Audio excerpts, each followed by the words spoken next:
No, I don't know. If you have other questions, I can answer other questions. What is the next question? The third question was, I don't know whether you want to talk about, are there people? Yeah, this question I didn't answer because I didn't understand. Dr. Kahn the question is responsible for it. The question is, are there people, Jews or non-Jews, that a religious therapist should not take on as a client? I didn't understand the question. Perhaps I could amplify it. It's not my question. Perhaps I could amplify it. There are a few situations in which the answer would appear to be obvious. There are other situations where it does not seem to be so clear.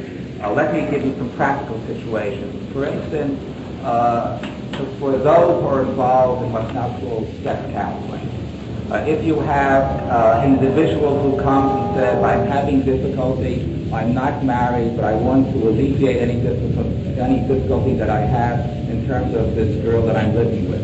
That would seem to be a situation where the counselor must say, I refuse to accept you as a client. I cannot handle the situation because of my own commitment. Another situation might be where, let's say, a homosexual would come and say, I demand that you help me alleviate whatever guilt I feel with regard to the homosexual relationship. That if that is the contract that is formulated, cannot be reformulated in other terms, then the therapist would have to say, I'm sorry, but I cannot go along with that contract. It makes sense. It makes sense. Yeah. There is a situation that once happened with me, and with using hindsight, I'm rather unhappy that I didn't ask for guidance at that time. But again, I'll use it as a specific case. A Rosh Hashiva once sent me a couple for marriage counseling because the couple was breaking up. They were no longer living together, and the goal, as it was formulated, was to see if I could help save the marriage. Very quickly became evident that both the husband and wife were involved in extramarital affairs. Now, there were other problems involved as well, but to go along, would it have been possible for a therapist to go along with the possible goal of saving a marriage which was obviously against halakha? In other words, the marriage cannot be saved and yet abide by halakhic dictums in such a case. So how does one work with that kind of situation as it is presented? This is the problem. Yes. And this is only in your contractual obligation is to save the marriage. That's the way it was Or to alleviate the feeling of guilt in homosexuality. That's what he said, yes. Yes. But he was not ready to abandon the practice. I'm not a social worker. It's hard for me to understand. You have no right to try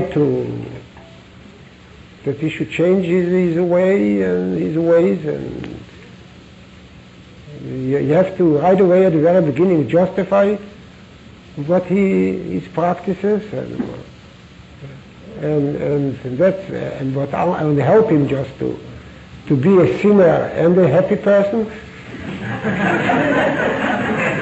If this is your job, you certainly should not accept. If this is your job, to protect sin, one should sin and not feel guilty about it. One should commit a crime and not feel sorry for it. If this is your job, of course it's. But I believe there's always freedom. You have enjoyed the freedom, somehow to change him. Willingly or unwillingly to try to change him. If you realize it's impossible. But I would believe that you shouldn't abandon, you should not reject any case, because every case there is. We believe that a human being has a potential, and a potential of tshuva, of coming back, of returning.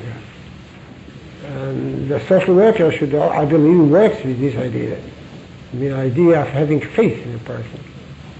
Of course, he should not lend himself to be so to say, to be the one to encourage the person to commit a sin.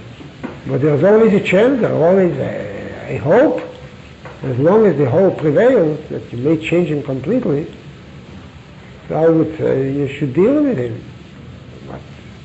But I cannot tell you when and how. I mean, it depends upon this each individual situation.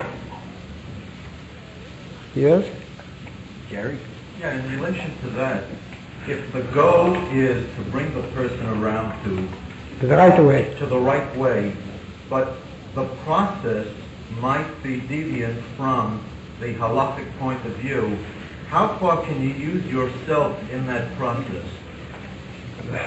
What do you mean? You For mean? example, I'll give you an example. When we talk about kibbud av aim, the eventual aim, let us say, is a good relationship between father and son, between parent and child.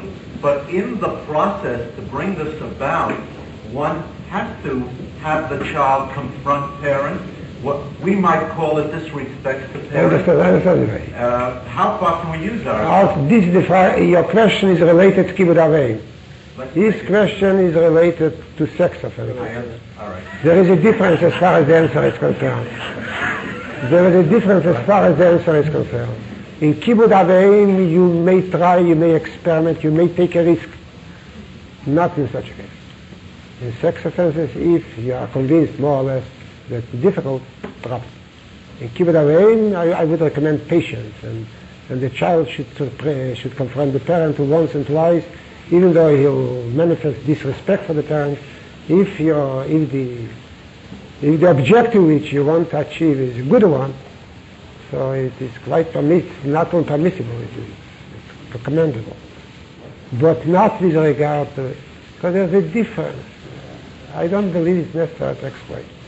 But to encourage somebody to continue his homosexualist practices because I have hope that finally he'll change, I wouldn't take the risk. The kind of offense is a different one, and with our sensitivity, I mean, to sex laws and Yahadus, there are many mitzvahs in Yahadus, many laws. But some laws were re-emphasized as the most important ones. And namely the laws pertaining to sex morality. So I would not try to play with them. I would be more careful, unless it is quite probable that I may change the present. But if this probability does not exist, it's just a possibility. Is as far as kibbud av aim concerned, I would say it exhausts all the possibilities, but not as far as sex morality is concerned.